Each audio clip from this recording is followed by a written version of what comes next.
Olá! Hoje é dia da gente fazer um passeio pela nossa querida São Leopoldo, com um grande personagem da cidade, sobrinho de um grande personagem da cidade e um querido amigo também.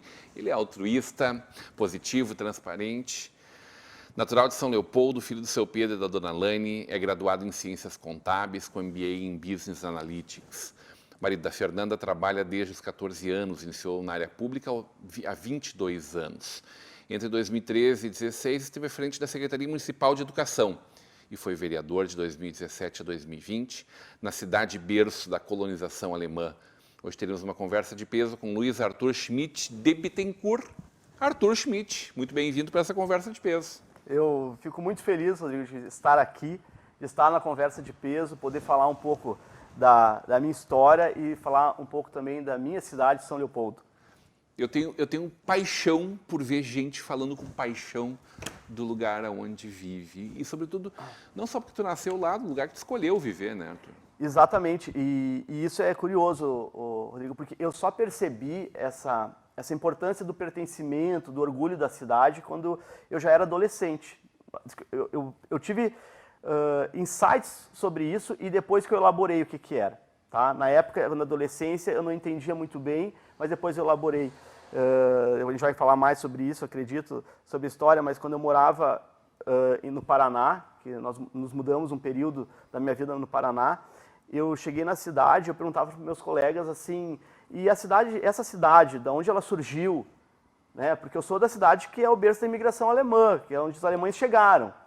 E ninguém tinha noção da história da cidade, ninguém sabia, todo mundo falava, como assim, meus colegas? E eu não entendia bem aquilo, mas eu tinha 12 anos, então eu ficava pensando, mas que estranho, né? As pessoas não sabem nada da cidade delas.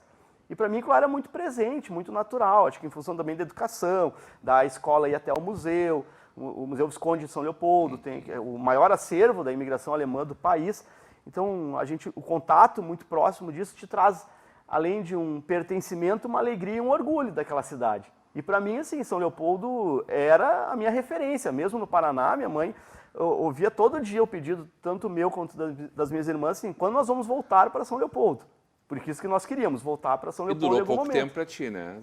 Logo deu um jeito, durou pouco tempo, foram 4 anos que vocês na minha adolescência foi 4 anos, mas a primeira vez que eu fui, quando eu tinha 9, logo que meus pais se separaram, que eu fui com a minha mãe, eu fiquei meio ano. Eu fiquei meio ano nas férias de julho, eu vim para São Leopoldo passar com meu pai, com a família, né? E era 12 horas de viagem. Eu peguei o ônibus à noite, em São Leopoldo, e a gente viajava sozinho, eu e minha irmã mais nova, principalmente. Ela tem 5 anos a menos que eu, então eu tinha uns 9, ela 4 anos.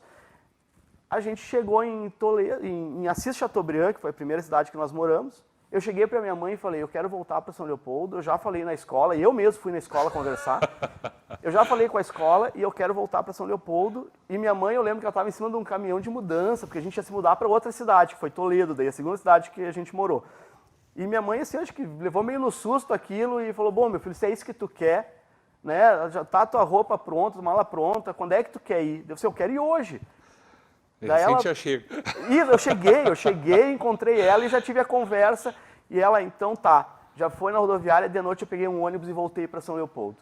Imagino hoje 2 crianças fazerem uma viagem... Isso. 800 quilômetros, 900 isso, quilômetros. 800 quilômetros. Assim, isso é engraçado, porque assim... Com 9 e 4 anos. Assim. Isso, porque algumas coisas... Não entra no ônibus, né? Não, e assim, algumas coisas que para nós na época não eram engraçadas, hoje a gente se mija de rir, porque assim, tinha um dia que a gente estava no ônibus, a gente fazia essa viagem com frequência, tá? Pra você entender, a gente era de São Leopoldo, minha mãe teve uma oportunidade no trabalho dela no Paraná, ela era servidora do Ministério da Fazenda, e aí nós fomos por lá no Paraná com ela, separada do meu pai. E aí nós tínhamos que visitar a família e voltar, a gente vinha 2 vezes por ano, 3 vezes por ano. E quando minha mãe não podia vir, porque ela trabalhava, nos mandava de ônibus. E aí a gente tinha autorização da justiça e tudo mais para fazer essa viagem interestadual. E aí, uma vez, as pessoas sempre se impressionavam, mas eu e minha irmã não entendia por quê. Sabe por que tudo aquilo lá? E a minha irmã menor, ela tinha, assim, eu tenho uma irmã mais velha, mas ela não participava muito dessas viagens. Ela já morava, acho que ela ficou aqui em São Leopoldo depois. E aí, a gente no ônibus, as pessoas estranhavam, e daí um dia uma pessoa perguntou para minha irmã, 4 anos, 4, 5 anos, assim, ó, tu não tem medo de viajar sozinha? E minha irmã, com a maior naturalidade, falou assim, não, eu tô com meu irmão. Então, eu tinha 9, 10, então assim, pra ela, eu não tenho medo, eu tô com meu irmão, mas eu tinha 10 anos. Então, aquilo pra nós hoje é muito engraçado, e na época assim, ó, como é que a gente não... E a gente não tinha medo de nada. O ônibus parava, algumas paradas ele tinha um período maior para fazer a refeição. E minha mãe sempre nos orientava bem, né? Porque, claro, havia uma preocupação. Claro. E havia uma conversa também com o motorista, Claro, sabe? Ninguém era claro, irresponsável. claro. Todo mundo tinha um cuidado Claro dentro daquela realidade de 1990. A gente saía, fazia a refeição. Imagina, não tinha celular na época, né? Não tinha nada, não tinha nada. E, assim, e aí a gente vê a sensibilidade. Acho que isso também nos molda de ser altruísta e pensar no outro. Assim, quantas viagens que o ônibus estragou na largada. Saía de Toledo até Cascavel, que era a primeira parada do ônibus para pegar mais gente, já estragava, quebrava um vidro, tinha que trocar de ônibus. E a gente era sempre cheio de mala. Quando a gente voltava daqui para o Paraná, nós tínhamos presentes da família que a gente tinha que levar junto. E era sempre um monte de mala para 2 crianças. E aí nós tínhamos que trocar. Quantas vezes eu e minha irmã tínhamos que trocar aquilo lá sozinho, que ninguém nos ajudava. Ninguém olhava para 2 crianças e pensava. Quando a gente parava, então, na fiscalização estadual. Aí era assim, eu não sei qual estado que era, eu sei que assim, ó, aquilo para nós era um drama, porque tinha que descer todo mundo, tinha que tirar todas as malas, porque fazia contextualizar, é um ônibus que vinha de Foz do Iguaçu a Porto Alegre, ou a São Leopoldo. Então, muitas pessoas que traziam o que a gente costuma chamar de muamba, estavam também naquele ônibus. E aí a gente tinha que parar na fiscalização, aí as malas. Aí o fiscal da fiscalização, olha, 2 crianças sozinhas, cheias de mala. Vamos abrir todas essas malas. E a gente tinha que abrir mala, tirar tudo da mala, depois colocar tudo. Primeiro, como é que vocês estão andando sozinho? Ordem judicial. Daí a gente tinha uma autorização judicial, entregava o documento. E era até um papel mais firme, assim. Eu lembro que não era um papel qualquer, era um papel mais firme que era para ser usado com frequência. Aí pegavam o papel, entravam com o papel. Aí lá eu já aprendi a me posicionar também, né? Onde é que tu vai com esse papel? Porque é o único que eu tenho. Né? Minha mãe não deixou ninguém, ela disse, não deixa ninguém sair com esse papel de perto de ti. Aí, mas ninguém respeitava a criança, né? Aí ele dava alguma conversa e ia lá pra dentro, voltava com o papel. Você ia morrendo de medo que ele não voltasse com o papel e dizia, vocês não têm papel. O que eu vou fazer? Vou roubar da minha mãe daí naquela altura. Enfim, mas dava sempre certo. Só que era sempre eu e minha irmã carregando mala e coisa, trocando de ônibus. Aí algumas viagens aí sempre, às vezes aparecia, não História sempre, maravilhosa. aparecia alguém, nos ajudava. Então, foi assim, muito legal. Essa minha irmã mais nova, então a gente é muito parceiro até hoje, porque a gente acabou tendo muito mais contato, né? Não que a mais velha não seja, a mais velha é mãe dos meus sobrinhos e é muito próxima, mas acabei criando essa parceria muito maior com a minha irmã mais nova. Assim, até hoje a gente tem uma parceria, uma ligação, acho que tem muito a ver com isso. Tua família fez muita história na região norte de São Leopoldo, né? Sim. Desbravando praticamente. Meu avô, ele foi o segundo morador do bairro. E aí ele começou aquele bairro praticamente. Uhum. E meu avô, então, ele tinha vaquinhas e vivia disso, o leite que tirava, a horta, e ele morreu com 80 anos com a horta dele, cuidando da horta dele. Até os 80 ele sempre teve a área de terra para ter a horta, a vaquinha, ele desistiu dela depois de um tempo da idade, mas eu convivi muito indo lá e ter a vaca do vô, o porquinho, aquilo ali. Depois o vô teve um armazém, e é um armazém que é até hoje conhecido. Minha mãe nasceu em casa e nasceu lá na Campina, onde hoje é uma ferragem, é a casa que minha mãe nasceu. Ela brinca, né? Aqui está enterrado meu cordão umbilical, de fato está. Então ele fez depois um loteamento, porque aí ele comprou, imagina gente, não valia nada, a terra era um banhado, ele comprou uma área grande, depois ele loteou, as pessoas muito carentes, não conseguiam pagar. Estamos falando que anos 70, isso? Anos 70? Menos, 60? menos. Meu avô veio com 20 anos para São Leopoldo, e ele nasceu em 17, eu acho. Então 37. 37, 40, década de 40 e 50. E ele começou a trabalhar, ele foi morar com uma tia no centro de São Leopoldo, que acho que só existia o centro de São Leopoldo, né? A gente fala hoje da época, só existia o centro de São Leopoldo. A Charlau já tinha A uma Charlau- fidalguia, né? Isso, já tinha. A sua aristocracia ali, Desde né? sempre. Então, mas meu avô veio para São Leopoldo e aí ele foi trabalhar na padaria Van Gertner. Ainda existe, Van Gertner. Ali Centenária, né? É centenária, com certeza. A mesma família ainda que tem a padaria histórica. E ali que ele começou, então, a trabalhar. E daí ele foi conquistando as coisas. Como é que foi quando tu, aos 5 anos, disse, não vou dormir aqui hoje? E se mandou do Arroio da Manteiga para o centro de São Leopoldo? Isso. A Pezito? Eu acho que é quase como Lomba Grande até o centro de Novo Hamburgo, talvez um pouco menos a distância. Mas não, meu avô Só morava com uma BR no meio do caminho. no Arroio da Manteiga e a BR corta ali. E tem a ponte, quem vem Novo Hamburgo, São Leopoldo, passa pela ponte, quem está vindo de Novo Hamburgo, São Leopoldo, essa área, a região fica à direita. E aí o vô morava ali, a gente ia todo dia na casa do vô, de alguma forma, de tarde, com os pais. Isso também era um costume, né? As pessoas se visitavam naquela época, antes dos celulares e da tecnologia, as pessoas gostavam de receber visita. Hoje ninguém mais se visita, as pessoas nem gostam muito. Mas era todo dia se ia até a casa do vô e da avó, que eram os pais da minha mãe, da Schmidt. E aí, o meu pai um dia me levou cedo e falou, eu vou te deixar aí para brincar, né, com teus primos e depois eu te busco. E eu falei para ele, e isso eu lembro bem, eu tinha 5 anos, mas isso ficou muito gravado na minha mente, eu falar para ele assim, pai, eu não quero dormir aqui, eu quero que tu me busque de dia ainda. Porque criança identifica dia e noite, né, não sabe hora. Quero que tu me busque de dia ainda. E meu pai, não, pode deixar. Então eu passei o dia brincando, tinha bicicleta, a gente andava livre pela rua, tinha uma tia, algumas tias que moravam na mesma região, eu pegava a bicicleta, ia sozinho até lá, isso era liberado lá. Imagina, Arroio da Manteiga, década de 80, né, 85, não tinha nem asfalto. E aí eu percebi que estava começando a ficar diferente o dia, já estava começando a terminar o dia e nada do meu pai. E eu acho que meu pai tinha esse costume de falar uma coisa e depois não cumprir, com criança, né, porque ele até gostava que eu ficasse com o vô e com a avó. Eu pensei, o pai não vai me buscar. Larguei minha bicicleta escondida para minha avó não ver que eu tinha largado a bicicleta, porque eu podia ter vindo de bicicleta, que seria muito mais inteligente, né, e rápido, mas eu pensei, o lugar da bicicleta é no vô, não é em casa, como é que eu vou chegar lá de bicicleta? O que eu vou dizer se eu chegar, né? Agora eu pensei o que eu vou dizer chegando lá. E aí comecei a sair caminhando. E, enfim, aconteceram várias coisas no caminho. E quase foram uma engraçadas. Foi uma epopeia, dá para escrever um livro. E aí até que eu cheguei na BR, fui costeando a BR, um caminhoneiro para.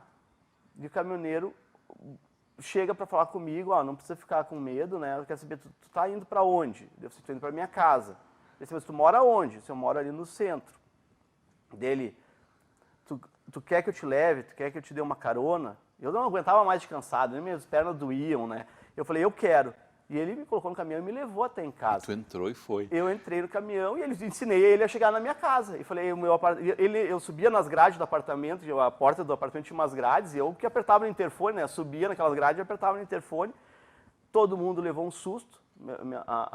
A Janete, que cuidava de mim, que era a pessoa que morava lá em casa, que é da família até hoje, ela levou um susto quando falou que eu estava lá, né? Que a pessoa falou. Meu pai descendo, foi falar com ele. Meu pai entrou em pânico, começou a chorar, né? Meu pai teve uma crise de choro, tudo que podia ter acontecido.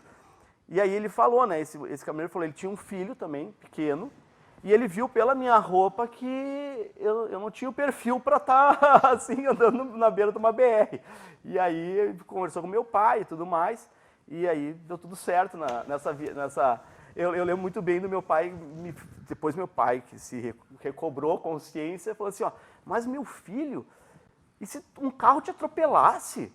Tu estava andando na beira da BR. E eu, ei, negativo. Eu não passei a faixa amarela, porque tinha o Transurb e dizia, não ultrapasse a faixa amarela, porque aquela faixa era sagrada, tu não podia passar dela, e se tu não passasse, estava seguro. E assim, não passei da faixa amarela, não corri risco nenhum.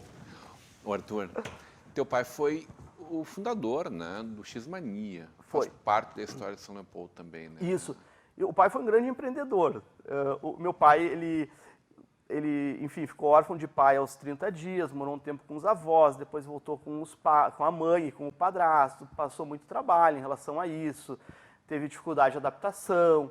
enfim, começou a trabalhar com 13, 14 anos, e foi peão de estância das terras do Barreto, que tem O nosso tabelião aqui, né? Exatamente. Meu pai foi peão de estância lá dos Barreto, o primeiro emprego dele. E sempre que ele passa... Lagoa Vermelha? Lagoa Vermelha, se não me engano é Paradouro dos Índios o nome do lugar. Meu pai, sempre que nós íamos para lá, eu depois, já adulto, eu dirigindo, o pai pedia para eu parar na frente do lugar, me mostrava, sempre muito orgulho da história dele.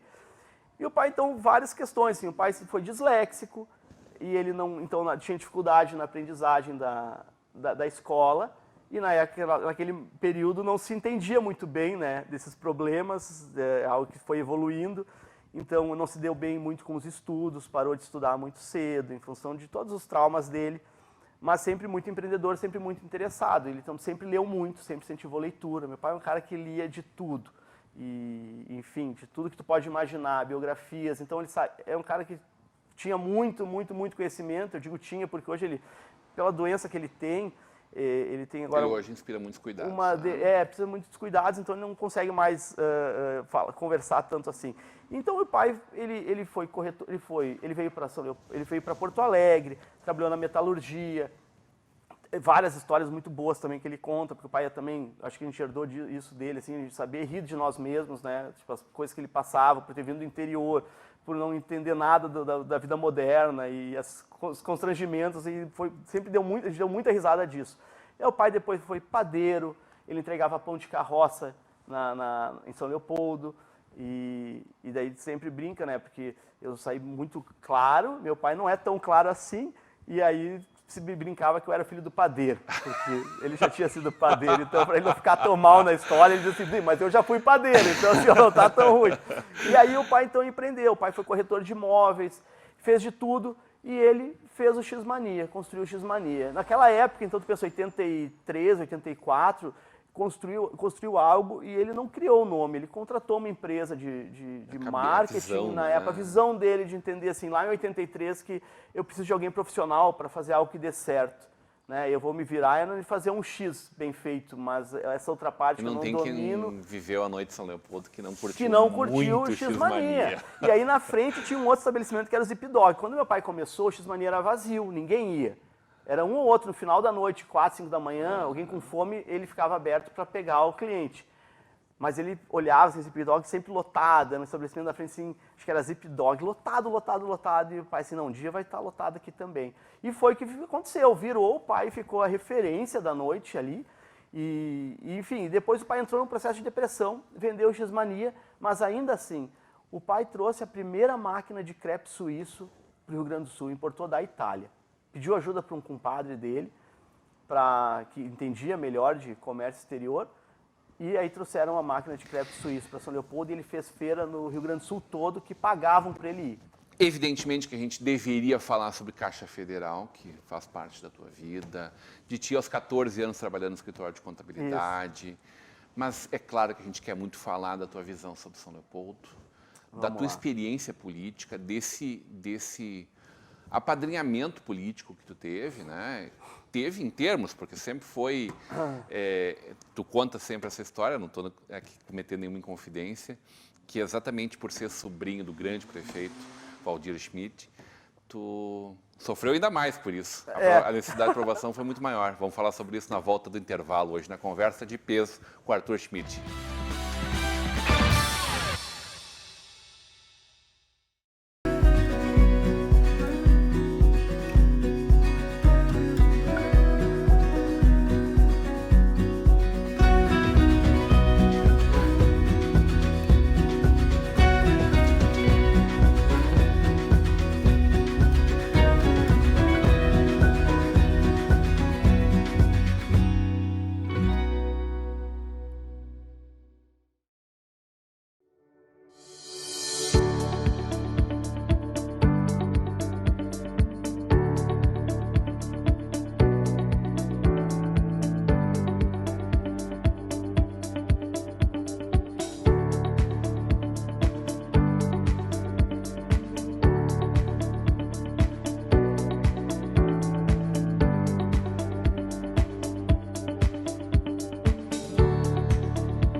Nós somos o novo, mas também somos o velho. Somos ambos porque assim podemos complementar ideias e ressignificar conceitos. A gente é uma colagem de momentos. O encontro do velho com o novo gera a redescoberta, a reinvenção e a ressignificação. E a nossa vida está cercada de repetições. São situações passadas que ganham um novo sentido hoje. As necessidades não mudam, mas a forma de consumir. É tudo novo de novo.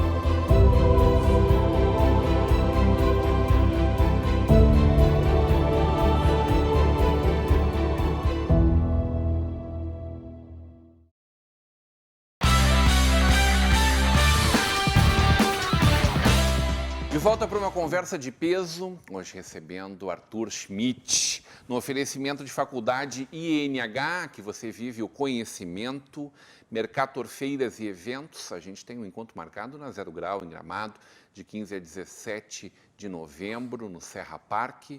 O mercado do calçado em todo o Brasil se encontra em Gramado, de 15 a 17 de novembro. Mercator, Sicredi, juntos construímos comunidades melhores, e Locfer, fechaduras e acessórios. Obrigado aos nossos apoiadores culturais. Ô Arthur, bastante história para contar, né? História a gente tem aí para fazer. Podemos passar dias. Tem que marcar uma pescaria. Assim, ó, um dia inteiro contando história. Mas, evidentemente, a tua trajetória pública, eu acho que não podemos deixar de falar muito sobre isso, pela representatividade daí desse sobrenome, né? Sim. Que tu herdou e que tu carrega com orgulho, né? Hoje é teu nome político, né? Arthur Schmidt, com toda a veneração que tu tem pelo Bittencourt aí. Isso aí. Nenhuma dúvida da referência fundamental na tua vida e como teu amigo tive a oportunidade de ouvir outras tantas histórias do teu pai, desse orgulho gigante que tu tem dele, do quanto tu te ressente de ele hoje não conseguir se comunicar, Exato. né? Porque conheceu todo mundo conheceu ele e tem um carinho gigante pela figura dele também, né? Sobrinho do homem. Sobrinho do homem. Foi suplente de vereador lá em 2004, foi secretário de Educação da cidade, vereador eleito, candidato a vice na última eleição, candidato a deputado em outro momento também, né? Foi mais difícil para ti ou foi mais... Esse sobrenome eu tenho certeza que abre portas, mas com ele não era tão fácil assim a coisa. Olha, Seu Valdir te fazia provar. Isso. E por um lado é o que fortaleceu. O tio, assim, sempre deixar muito claro, assim, meu tio é uma referência de político. O melhor administrador que São Leopoldo já teve. Eu digo administrador. Foi 3 vezes prefeito. 3 vezes prefeito. Na época não tinha reeleição, né? Não existia isso. Hoje o prefeito fica 8 anos direto. Não, ele foi 3 vezes prefeito. Se afasta 4 anos da política, tu precisa te provar novamente numa eleição e voltar. Então era muito difícil. Elegeu o sucessor e voltou na sequência também. Então ele tinha uma visão para São Leopoldo.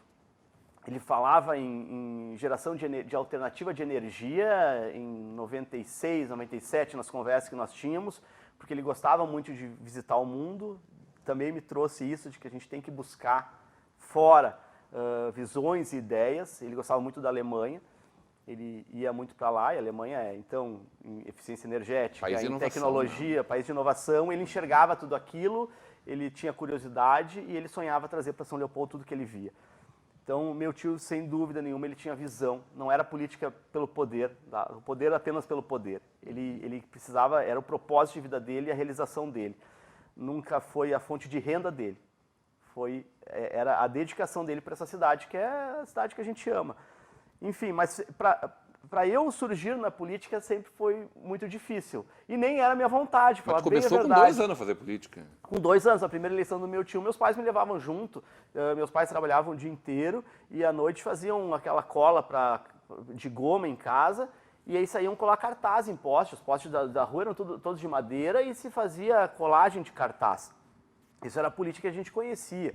Nas outras campanhas dele também, sempre começava lá em casa. Eles saíam para colar cartaz e tu estava dentro do carro junto com eles. Sim, meus pais levavam, eu e minha irmã, não podiam deixar sozinho em casa, levava junto as crianças para fazer isso. E meu pai conta que a gente era bem pequeno e saía na janela gritando, né? E, gente, década de 80, podia tudo, né? Então, assim, a gente ia gritando na janela, Valdir Schmidt, imagina como é que era a dicção disso, quando eu com 2 anos e um pouquinho, enfim. Mas começa lá, nas outras eleições do meu tio, sempre, o início é burocrático, é difícil, não tem bandeira, não tem material. Minha mãe ia numa loja, comprava tecido, a gente fazia em casa pintura, a arte e vamos para a rua. No outro dia tinha bandeira na rua, as primeiras bandeiras, enfim. Depois a campanha engrenava, a organização funcionava e tudo fluía, mas a largada, para dar aquela emoção, aquela empolgação, era muito da minha mãe em casa, que é a irmã do Valdir Schmidt, fazer a coisa acontecer.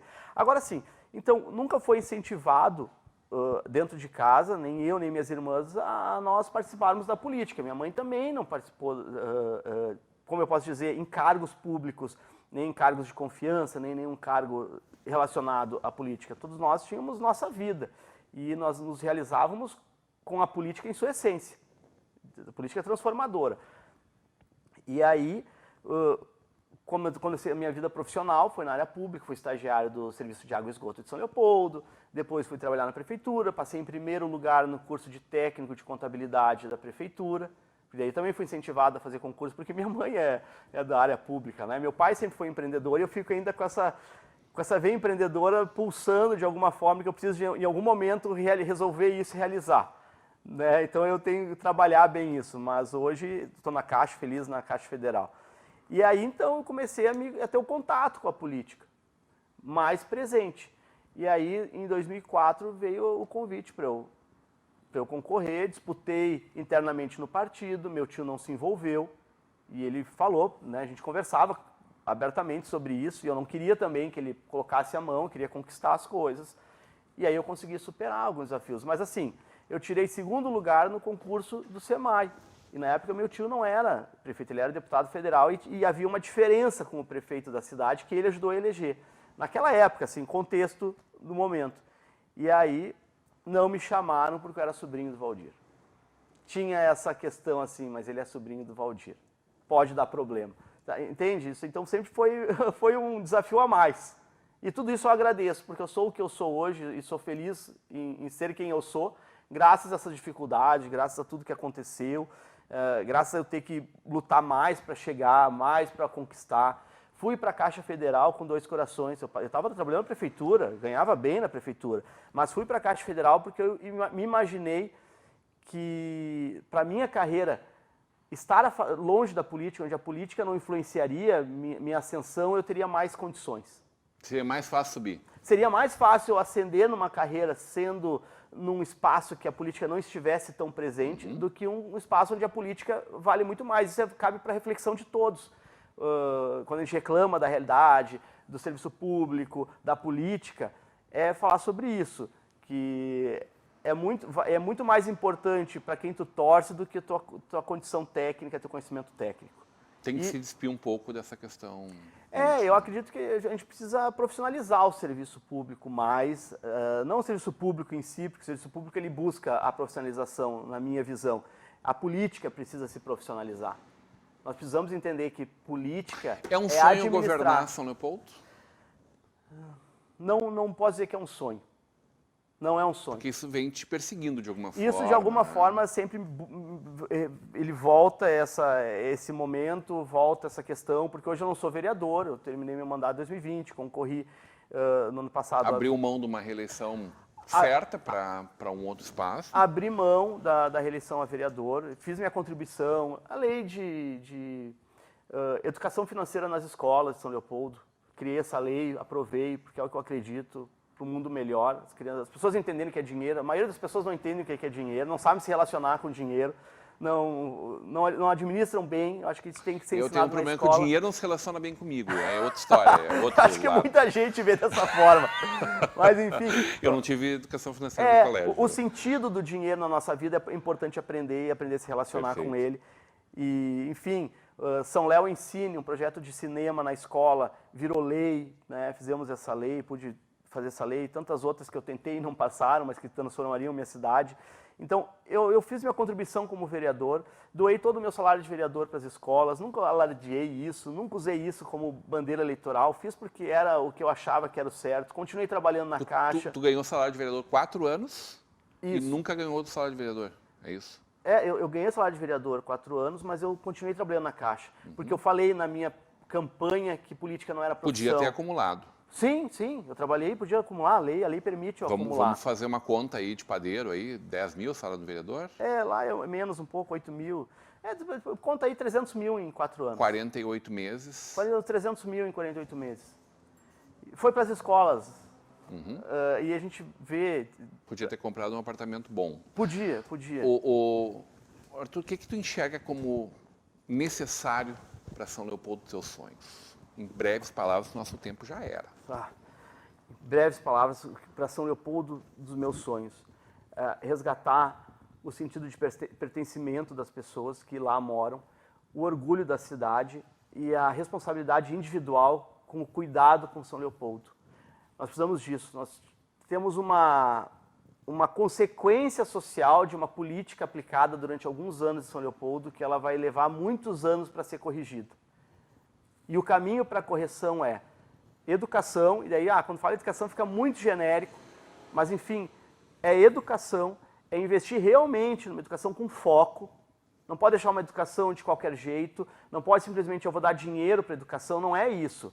Educação não é só em colocar dinheiro na escola, educação é dar rumo, é dar formação, é dar sentido para aquilo. Porque as pessoas não valorizam a educação, não é o político que não valoriza. O político faz tudo que a população quer. E pai e mãe, na verdade, também muitas vezes fazem tudo que o filho quer, mas não é isso que o filho precisa. Minha mãe não fez o que eu queria, ela fez o que eu precisava que fosse feito. E o político precisa fazer o que é preciso fazer. E não o que a população quer muitas vezes. A população queria TV, o governo deu antena para a TV digital. Não deu livro. Ele deu antena para a TV digital. Isso é só para ilustrar que o político sempre atende ao anseio da população, ele busca. E esse às vezes é um equívoco. A gente precisa começar a plantar para poder ter uma colheita melhor. E não se tem plantado. São Leopoldo tem uma... Não podemos falar também mais hoje em dia só São Leopoldo. A gente precisa falar em regionalização do desenvolvimento. Nossas cidades, elas estão grudadas. Eu não sei quando termina São Leopoldo, quando começa Novo Hamburgo. Se a pessoa é desavisada, não vê onde é que termina uma e começa a outra. Se for por dentro aqui, pela Mauá, tu sabe quando é que termina uma e começa a outra? É tudo junto. Não. E o desenvolvimento também precisa ser... Leopoldo Vazon ali, eu acho que é a divisa, mas é isso. É um pouco para cá ainda. Não é exatamente. Exato, não é exatamente. Então a gente não tem dificuldade. Então tu não pode também pensar desenvolvimento São Leopoldo, pensar desenvolvimento Novo Hamburgo, pensar Estância Velha, Portão. Todo mundo precisa sentar junto. Os prefeitos precisam começar a coordenar isso. Porque o cara que mora em São Leopoldo trabalha em Portão, o cara de Portão trabalha em Novo Hamburgo, o cara de Novo Hamburgo trabalha em São Leopoldo. E assim vai. Nós precisamos falar em região e precisamos falar em desenvolvimento regional e esse pertencimento. E nós temos um selo da imigração alemã e que precisa ser resgatado. Que em São Leopoldo se fez questão de perder com a ideia de que tu estaria apagando a história daqueles que já estavam aqui. E isso não é o que nós queremos. Ninguém quer apagar a história. São Leopoldo não começou com os imigrantes alemães. São Leopoldo começou com negros e índios e portugueses. Mas nós precisamos do selo da imigração alemã para nos destacar em relação ao resto. Dizer que aqui nós temos um começo, aqui nós temos uma ligação com a Alemanha, aqui nós temos que nos conectar novamente com a Alemanha, que é a economia mais segura do mundo, praticamente, a moeda mais respeitada no mundo. Era, né? O franco-alemão era a moeda mais respeitada e nós temos que nos conectar novamente com essa cultura, com esse desenvolvimento para trazer para a nossa região e aí fazer uma transformação. Porque eu, como eu te falei aqui nos bastidores antes, Rodrigo, para finalizar, eu nasci em São Leopoldo e voltei para São Leopoldo, porque São Leopoldo era a minha vida. E hoje eu já consigo me imaginar em outro lugar. E eu quero trabalhar para que eu reconstrua isso em São Leopoldo para que quem está chegando agora ame como eu amei na minha infância, na minha adolescência. Adorei conversar contigo. Da Sempre mesma muito forma. bem-vindo. Sabe que a casa é nossa. Sempre bom falar da nossa querida São Leopoldo também. Muito obrigado, Rodrigo. Muito obrigado a todos. E eu fico sempre à disposição e estou muito feliz de estar aqui contigo. Hoje numa conversa de peso, com um serventuário da Caixa Federal, claro, mas o sempre político, Arthur Schmidt. ex-candidato a vice-prefeito. Quem sabe a gente vai ver ele disputando novas eleições no futuro. Eu não consigo imaginar ele longe das próximas eleições aí. Continue agora com a programação da nossa Vale TV, da nossa rede comunidade de televisão.